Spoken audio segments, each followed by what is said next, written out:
IITs में elections होते हैं, पॉलिटिक्स चलता है वहां पे। आईआईटी दिल्ली हो या बॉम्बे या फिर कानपुर, हर जगह ये होता है। And I am damn sure कि बहुत सारे बच्चों को इसके बारे में नहीं पता होगा। और आज इस वीडियो में तुमको इस बारे में मैं डिटेल में बताने वाला हूं, क्योंकि ये वीडियो है सवाल संडे, मेरी नई सीरीज का 3rd एपिसोड, जहां पे तुम्हारे में बहुत सारे क्वेश्चंस का आंसर करता हूं। आज के इस वीडियो का हाईलाइट होने वाला आईआईटी दिल्ली का इलेक्शन, बट उससे पहले मैं तुम्हारे बाकी क्वेश्चंस के आंसर कर दूं। उस क्वेश्चन का आंसर मैं लास्ट में करूंगा। Make sure to watch the video till the end. साथ में अगर तुम्हारे पास कोई भी क्वेश्चन है जो कि तुम चाहते हो कि मैं अगले एपिसोड में कवर करूं सवाल संडे के, जो कि हर संडे को आता है, तो प्लीज इस वीडियो के नीचे जाके अभी कमेंट कर दो। Now let's start the video. भैया आईआईटी में जाने के बाद क्रिकेटर बन सकते हैं? भाई ये बहुत ही टफ क्वेश्चन है, क्योंकि पहली चीज तो ये कि तुमको कोई क्रिकेटर बना नहीं सकता, तुम्हारे खुद के जज्बा के अकॉर्डिंग ही तुम बन सकते हो। The reason why I am saying this is because cricket एक ऐसी चीज है ना जिसमें कि बहुत ज्यादा कंपटीशन है। एक तो हमारे देश का पॉपुलेशन कितना है तुमको अच्छे से पता है। अब ऐसे केस में एक इंजीनियरिंग कॉलेज में आके क्रिकेट परस्यू करना, जहां का एकेडमिक्स बहुत टफ है, तुम भले ही बहुत ही ज्यादा अमेजिंग खेल लो, बट कॉलेज छोड़ के निकलोगे कैसे रणजी ट्रॉफी खेलने के लिए, अंडर 19 खेलने के लिए? ये सब कैसे करोगे? ये करना ईजी नहीं है। एंड आई थिंक यही एक रीजन है कि जहां तक मुझे पता है, शायद मैं गलत हो भी सकता हूं, बट मेरी नजर में कोई भी आईआईटीएन क्रिकेटर नहीं बना है। और अगर बना भी है तो इतने बड़े लेवल पे नहीं बना है कि वो इंटरनेशनल मैचेस खेले। एंड अगर खेले भी तो एकदम हर मैच में आ रहा है, एकदम बहुत फेमस हो गया विराट कोहली टाइप्स। ऐसा आज तक मैंने कभी नहीं सुना है, तुमने भी नहीं सुना होगा, आई एम डैम श्योर। तो आई थिंक यही एक रीजन है। इसके साथ साथ बहुत सारे एक्टर्स, फिल्म मेकर्स, सिंगर्स निकले अपने कॉलेज से। एंड इसका रीजन ये है कि ये जो सारे स्किल्स है ना, इसके लिए आपको टाइम मिल जाता है कॉलेज में, और साथ में इसमें इतना कॉम्पिटिशन भी नहीं है। बहुत सारे एक्टर्स एक साथ एग्जिस्ट कर सकते हैं, राइट? बट क्रिकेट में क्या है, ओनली 11 प्लेयर्स ही खेलेंगे भाई, तो बहुत ज्यादा कॉम्पिटिशन है उधर स्पोर्ट्स में। बट क्रिकेट के अलावा जो बाकी फील्ड्स है, like singing, acting, dancing, entrepreneurship, ये सारी चीजें के लिए बहुत ज्यादा एक्सपोजर मिल जाता है कॉलेज में। तो अगर ये सब करना है तो फिर तुम आ सकते हो, बट इसके लिए भी ना तुमको खुद पे डिपेंडेंट रहना पड़ेगा। फॉर एग्जाम्पल, तुम्हारे पास कॉलेज में एक्सपोजर तो बहुत है, तुमको म्यूजिक क्लब का इंस्ट्रूमेंट्स एक्सेस हो जाएगा, तुम्हारे पास पियानो, गिटार, सब कुछ अवेलेबल होगा। बट कॉलेज तुमको ये नहीं बताया कि तुमको म्यूजिक में फोड़ना कैसे है, तुमको म्यूजिशियन कैसे बनना है। तुमको कॉलेज ये पता कि अच्छा इंजीनियर कैसे बनना है, तुमको जॉब कैसे लगेगी, बट ये नहीं बताया कि तुमको अच्छा एक्टर कैसे बनना है। तो चीजें अवेलेबल होंगी, तुमको अपने टाइप के लोग ढूंढने पड़ेंगे जो कि तुमको गाइड करेंगे, बट कॉलेज तुमको सपोर्ट नहीं करेगा खुद से एडमिनिस्ट्रेशन कि ऐसे बनते हैं एक्टर। तो ये सब नहीं होने वाला है। तो इन सब चीजों का जांच पड़ताल करके ही डिसाइड करना एंड उसके अकॉर्डिंग अपना कॉल लो। Is there any benefit of IITian tag if I want to start a business? Well I think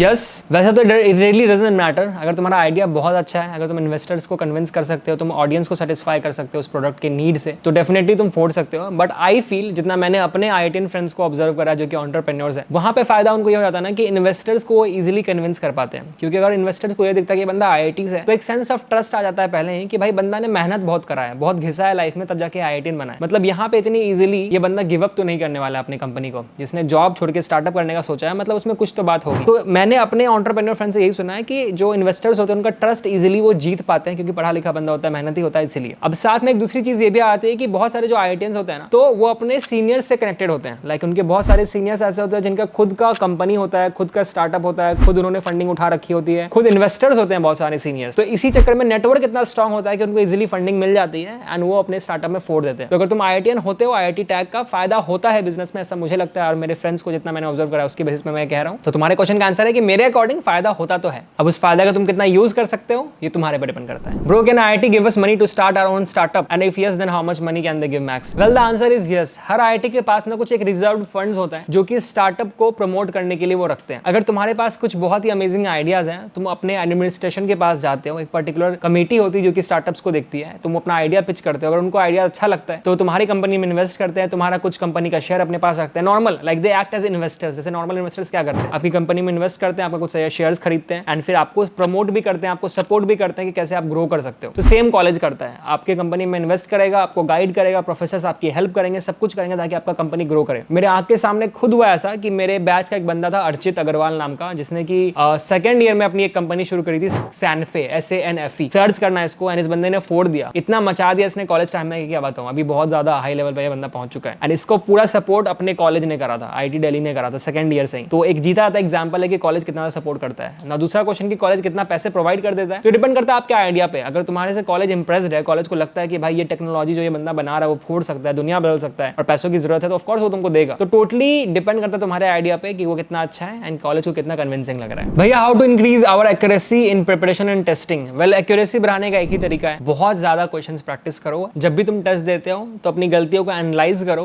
and ये मेक श्योर करो कि उन गलतियों को तुम वापस से रिपीट नहीं करोगे। जब ये बार बार होने लगता है कि जब तुम गलतियों को एनालाइज करते हो तो तुम्हारी गलतियां कम होने लगती हैं, तुम्हारा एक्यूरेसी अपने आप बढ़ जाता है, तुम्हारा स्पीड अपने आप बढ़ जाता है। तो please try to analyse your mistakes, problem अपने आप सॉल्व हो जाएगा। ब्रो जी, आप अपना स्टार्टअप क्यों नहीं शुरू करते हो लाइक फिजिक्स वाला, नमन भैया एक्सेट्रा? वेल, मैंने कभी इस बारे में सोचा नहीं है, बट तुम मुझे कमेंट सेक्शन में जरूर बताओ कि अगर मैं ऐसा कुछ शुरू करूं, कुछ भी ऐसा कोर्स या कुछ भी ऐसी चीज जो कि तुम्हारे जेईई प्रिपरेशन में तुमको हेल्प करे, तो क्या तुम उसको ज्वाइन करने के लिए हाथ खड़ा करोगे? नीचे कमेंट करके जरूर बताना, पक्का फिर मैं इस डायरेक्शन में सोचूंगा। ठीक है भैया, आपने अपना पहला डीएसएलआर कैसे लिया था? I mean income. ओके, मैंने अपना पहला डीएसएलआर खरीदा था कॉलेज 3rd ईयर में एंड उसका प्राइस था 75,000 एंड मेरा पूरा बैंक अकाउंट खाली हो गया था। 400 रुपए बचे थे मेरे अकाउंट में। और ये पैसे आए थे कहां से? मैंने उस टाइम पे बहुत सारे ना ऐसे स्कॉलरशिप एग्जाम्स दे रखे थे क्लास 12th में, कॉलेज में आने के बाद भी, एंड उससे मुझे ना पैसे मिले थे। वो पैसे थे एंड जितने भी मैंने पैसे सेव किए थे इधर उधर जाके, या फिर मैं लोगों के लिए वीडियो एडिट कर दिया करता था, पापा से घर से कभी पैसे मिलते थे, तो वो सारे पैसों को जमा करके 75,000 रुपए मैंने जमा किए थे, सबके सब लगा दिए थे उस कैमरे में एंड आज तक वो कैमरा मैं यूज कर रहा हूँ। कॉलेज 3rd ईयर की बात है। तो अगर तुम कुछ ऐसा खरीदना चाहते हो कॉलेज में तो मैं ये रिकमेंड करूंगा, तो डेफिनेटली खरीदो, पैसों को इन्वेस्ट करो, अच्छी जगह पे करो। क्लब में जाके पार्टी करने से अच्छा है ना कि ऐसी चीज में करो जो कि तुम्हारा हेल्प कर सके। तो डेफिनेटली करना, बट सोच समझ के करना, रैंडम फालतू चीजों पे मत करना। अगर किसी से मांग के तुम वो काम कर सकते हो तो डेफिनेटली मांग के करो। कॉलेज में बहुत जुगाड़ लगाया मैंने, तब जाके यहाँ पे आज बैठा हूँ। भैया, कौन से ब्रांच में सबसे ज्यादा लड़कियां होती हैं? आईटी दिल्ली का ही बता। तुम्हारा ये रीजन है आईटी जाने का कि लड़कियां कौन से डिपार्टमेंट में होती है? अगर ये तो भाई डीयू चले जाओ, आईटी क्यों जा रहे हो? लेकिन इस क्वेश्चन का आंसर ये है कि एटलीस्ट मेरे टाइम में सबसे ज्यादा लड़कियां थी केमिकल डिपार्टमेंट में,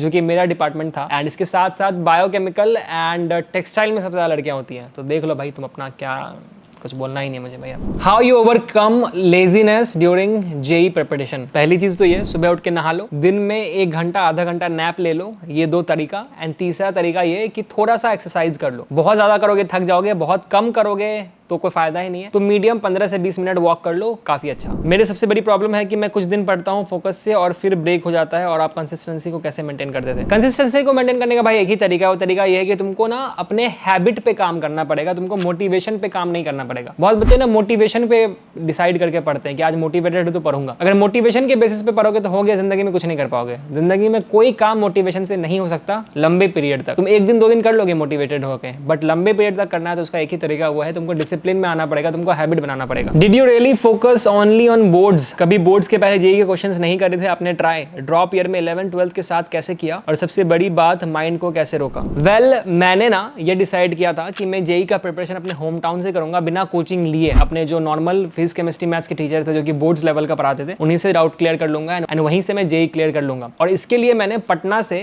गांधी मैदान जाके फिटजी का मटेरियल भी खरीद लिया था। ठीक है, अब जब मैं घर आया एंड मैंने बनाना शुरू किया बहुत ही मोटिवेशन के साथ, मैं फोड़ दूंगा, अकेले निकाल लूंगा आईटी जेईई, कुछ भी करके बिना कोचिंग का, तो बहुत सारे डाउट्स आने लगे हैं। जब मैं डाउट्स लेके जाता था टीचर्स के पास, उनसे क्लियर ही नहीं होते भी थे तो बहुत टाइम लगता था। और इस चक्कर में हुआ ये कि after certain point of time I realised कि भाई बिना कोचिंग का आईटी नहीं हो पाएगा तेरे से। लोग करते हैं, डेफिनेटली करते हैं, बट तेरे से नहीं हो पाएगा। तो एक काम कर, अभी फिलहाल बोर्ड्स पे फोकस कर। तो फिर मैंने 11th 12th पूरा बोर्ड्स पे फोकस करा, बोर्ड्स में अच्छे मार्क्स लाए एंड तब जाके डिसाइड किया कि अब मुझे ड्रॉप करना है। अब जब ड्रॉप किया तो ऑफकोर्स ऐसा हुआ कि 11th 12th का पूरा सिलेबस मुझे एक बार में खत्म करना था, बट मेरे साथ फायदा ये हुआ कि मेरा 12th बहुत स्ट्रॉन्ग था, एनसीईआरटी लेवल तक बहुत ही ज्यादा स्ट्रॉन्ग था। और मैंने 12th में ना इतने अच्छे से पढ़ाई करी थी कि मेरा सिर्फ 11th ही थोड़ा ज्यादा वीक था। तो कोचिंग में ना मुझे 12th को बहुत ज्यादा इंपॉर्टेंस देने की जरूरत नहीं पड़ी। 11th को मैंने जम के पढ़ाई किया पूरा 1 साल, जो मैंने ड्रॉप ईयर लिया, एंड 12th तो अच्छे से आता था ही, थोड़ा और मेहनत कर लिया, एडवांस लेवल तक चला गया एंड इसके बेसिस पे फिर मैंने आईआईटी दिल्ली फोड़ा। तो ये है मेरी कहानी। तुम्हारी कहानी क्या होती है वो देखते हैं। तुम ड्रॉप करने का सोच रहे हो तो जरा बताओ क्या सोच रहे हो। भैया, आईआईटी दिल्ली में इलेक्शंस वगैरह के बारे में बताओ। ओके, तो गाइज ये क्वेश्चन का आंसर मैं बहुत ही डिटेल में देना चाहूंगा, जैसे कि मैंने वीडियो के स्टार्ट में बताया था। तो गाइज हर आईआईटी में ना बहुत सारे स्टूडेंट बॉडीज होते हैं जिसका काम होता है कि वो एक पर्टिकुलर चीज का ख्याल रखेंगे। For example, there was this body called BSW, that is board for student welfare. उनका काम ये था कि प्रीवियस ईयर क्वेश्चंस को एक जगह पे एक्यूमुलेट करना, कुछ अगर ऑर्गेनाइज कराना है, कुछ लोगों के लिए फैसिलिटीज प्रोवाइड करनी है बच्चों को, जिससे कि एग्जाम में उनको फायदा हो, क्लासरूम्स खुल जाएं, बारिश हो रही है तो बच्चों के लिए साइकिल का अरेंजमेंट हो जाए कैंपस में। तो ये सारी चीजें वो वाला जो कमिटी था स्टूडेंट्स का, वो देखता था। साथ साथ कुछ कल्चरल क्लब्स होते हैं आईआईटी में, तो उसको मैनेज करने के लिए कल्चरल बॉडी चाहिए। अब कल्चरल बॉडी अगर प्रोफेसर्स की रहेगी तो बच्चों की सुनेगी, मतलब बच्चे बोलेंगे हमें डांस करना है, ये करना है, वो करना है, प्रोफेसर बोलेंगे सब करेंगे, आगे पढ़ाई करो। तो इसीलिए अब वो जो कल्चरल बॉडी होती है वो भी बनाते हैं कौन? स्टूडेंट्स। ठीक है, फॉर एग्जाम्पल हर हॉस्टल का एक म्यूजिक क्लब का हेड होता है, ठीक है, जो कि उस हॉस्टल को रिप्रेजेंट करता है म्यूजिक में। अब टोटल 13 हॉस्टल है, तो 13 के 13 म्यूजिक क्लब के हेड होंगे, राइट। अब उन 13 क्लब्स के हेड में से एक कोई ऐसा चुना जाएगा आपस में ही वोटिंग करके, जो कि पूरे कॉलेज के म्यूजिक क्लब को रिप्रेजेंट करेगा। जो हॉस्टल वाले म्यूजिक क्लब के हेड थे उनको कौन चूज करता है? हॉस्टल के बच्चे। और जो इंस्टीट्यूट लेवल पे हेड होते होता है म्यूजिक क्लब का, उसको कौन चूज करता है? वो जो 13 म्यूजिक क्लब के हेड थे हॉस्टल लेवल पे, वो आपस में इलेक्शन करके उसको चूज करते हैं। तो वैसे ही हर क्लब का, ड्रामेटिक्स क्लब का, डांस क्लब का, मैथमेटिक्स क्लब का एक रिप्रेजेंटेटिव होता है और उन्हीं में से एक सेलेक्ट होता है इंस्टीट्यूट लेवल पे कॉलेज को रिप्रेजेंट करने के लिए उस क्लब को। सिमिलरली स्पोर्ट्स क्लब होते हैं बहुत सारे, तो स्पोर्ट्स का भी एक सेक्रेटरी होता है जो कि पूरे इंस्टीट्यूट को रिप्रेजेंट करता है। वंस अगेन वो हर एक हॉस्टल में भी होता है एक बच्चा, राइट, जो कि उस हॉस्टल को रिप्रेजेंट करेगा। तो इन्हीं पोजीशंस के लिए कि कौन सा बच्चा उस पोजीशन को लेगा, बहुत सारे इलेक्शंस होते हैं हॉस्टल में, बहुत सारे इलेक्शंस होते हैं पूरे कॉलेज में, और उन इलेक्शंस में पॉलिटिक्स भी होती है। अब इसमें पॉलिटिक्स इतना होता क्यों है? पॉलिटिक्स ऐसा इसलिए होता है क्योंकि जिस हॉस्टल का बंदा पूरे कॉलेज को रिप्रेजेंट कर रहा होगा उस पर्टिकुलर क्लब में, ऑफ कोर्स उस हॉस्टल के बच्चों को थोड़ा ज्यादा फायदा तो होगा ही ना। फॉर एग्जांपल जो जनरल सेक्रेटरी है सारे कल्चरल एक्टिविटीज वाले क्लब्स का, वो बंदा अगर मेरे हॉस्टल से हो तो जब कॉलेज में फेस्ट ऑर्गेनाइज होगा तो वो अपने हॉस्टल के बच्चों को थोड़ा ज्यादा प्रिविलेज महसूस कराएगा। तुम चाहो या ना चाहो, जो तुम एक्सेप्ट करो या ना करो, बट ये रियलिटी है। क्योंकि ऑफ कोर्स अगर तुम अपने आसपास के फ्रेंड्स को जानते हो, अपने जूनियर्स को जानते हो, उनको थोड़ा ज्यादा तुम अच्छे से सॉफ्ट कॉर्नर की तरह ट्रीट करते हो, तुम उनको अच्छे से ट्रीट करते हो, ज्यादा फायदा पहुंचाने की कोशिश करते हो, चाहो या ना चाहो। तो ये सारी चीजें होती हैं। थोड़ा अपने आप को आप स्ट्रांग भी फीलिंग करते हो एज अ हॉस्टल, आपको बहुत पावरफुल महसूस होता है कि मेरे हॉस्टल के सीनियर्स इतना अच्छा फोड़ रहे हैं। तो इसीलिए ना बहुत सारी पॉलिटिक्स होती है। इलेक्शंस में भी लोग नारे लगाते हैं, वोट मांगने के लिए जाते हैं कि अगर साथ में अगर मिलके हम लोग अलायंस बना लें तो हमारा जो कमेटी होगा कि एक काम करो, स्पोर्ट्स क्लब का हेड तुम अपने हॉस्टल से बना लो, कल्चरल क्लब का अपने हेड हॉस्टल से मैं बना लेता हूँ। तो ये सारी चीजें भी होती हैं क्योंकि वोटिंग होता है, जहाँ पे वोटिंग होती है वहाँ पे ये सारी चीजें होती हैं। तो ओवरऑल आईआईटी दिल्ली में इलेक्शंस का माहौल बहुत ही अमेजिंग होता है, बहुत ही इंटरेस्टिंग होता है देखने के लिए। हम लोग भी जाते थे अपने सीनियर्स को सपोर्ट करने के लिए। जब मैं फाइनल ईयर में आ गया था तो अपने फ्रेंड्स को सपोर्ट करता था। सिद्धार्थ मेरा एक फ्रेंड जो कि हाउस सेक्रेटरी था, पूरे हाउस को वो रिप्रेजेंट करता था। पूरे हाउस मतलब मैं वो हॉस्टल है तो उसको रिप्रेजेंट करता था। मैं कभी इलेक्शंस में नहीं रहा क्योंकि मुझे अपना पता था मुझे लाइफ में क्या करना है, तो मैं उन्हीं पे फोकस करता था, music, YouTube and all that. But हाँ, इलेक्शंस में मजा बहुत आता था। तो जो तुम्हारा क्वेश्चन है कि आईआईटी दिल्ली में इलेक्शंस होता है, हाँ होता है, बहुत ही मजेदार होता है, बहुत ही इंटरेस्टिंग होता है। अगर तुम कॉलेज में जाते हो तो इन सब में पार्ट लेना मैं सजेस्ट करूंगा, एटलीस्ट एक बार इलेक्शन में खड़ा होना। इसका मेजर फायदा तो मुझे लगता है ये होता है कि तुमको ना लोगों से इंटरेक्ट करना आता है, क्योंकि अगर तुम इलेक्शन में जीतते हो तो तुमको लोगों को कन्विंस करना आना चाहिए, तुमको बात करना आना चाहिए। एक बहुत ही बड़ी स्किल है कि तुम कितना भी पढ़ लो, वो तुमको बुक में नहीं सिखाया जा सकता, तुमको एक्चुअल में प्रैक्टिस करके ही सीखने को मिलेगा। तो वो तुमको बहुत फायदेमंद होता है। एंड वही अगर तुम्हारे अच्छे पोजीशंस ऑफ रिस्पॉन्सिबिलिटीज होते हैं, मतलब अगर तुमने इलेक्शंस में अच्छा पोस्ट होल्ड किया हो, फॉर एग्जांपल तुम मान लो कल्चरल सेक्रेटरी हो, हॉस्टल्स के हाउस सेक्रेटरी हो, तो तुमको इंटरव्यू में प्लेसमेंट के टाइम भी फायदा होता है, क्योंकि जो कंपनीज होती है वो भी देखती है अच्छा भाई ये बंदा ये था तो मतलब ये बंदा स्टड है, क्योंकि इसने इतने सारे लोगों को कन्विंस किया कि ये स्टड है, तो मतलब इसको आता है लोगों को हैंडल करना, तो इसको टीम मैनेजमेंट आता होगा, इसको मैं हायर कर लेता हूँ। तो ये एक बहुत बड़ा फायदा होता है अगर तुम अच्छे पोजीशंस ऑफ रिस्पॉन्सिबिलिटीज हैंडल करते हो तो इसीलिए भी ना लोगों के बीच इलेक्शंस बहुत ज्यादा बढ़ जाता है, क्योंकि कुछ लोग तो बस इंटरेस्ट के लिए आते हैं, बट कुछ लोग ऐसे होते हैं जिनको कि सीवी में लिखना होता है, ये भी सच्चाई है, और इसीलिए कंपटीशन बहुत टफ हो जाता है। तो अगर तुम जाने वाले हो तो इलेक्शंस में पार्टिसिपेट करना बहुत मजा आएगा, इसकी गारंटी मेरी। That's all for today, this is the third episode of सवाल संडे। अगर तुमको ये वीडियो अच्छा लगा तो give it a big fat thumbs up, subscribe to the channel, और साथ में नेक्स्ट एपिसोड के लिए जो कि अगले संडे आने वाला है, तुम्हारे पास कोई भी क्वेश्चन है IIT JEE related, NEET related, mains related, तो प्लीज कमेंट कर दो। मैं बिल्कुल कोशिश करूंगा कि तुम्हारे क्वेश्चन का आंसर लेके आऊं एंड तुमको अच्छे से गाइड करूं तुम्हारे प्रिपरेशन में, क्योंकि तुम्हारा सिलेक्शन मेरा सिलेक्शन है। That's all for today, this is Eclipse now signing off, see you in the next one.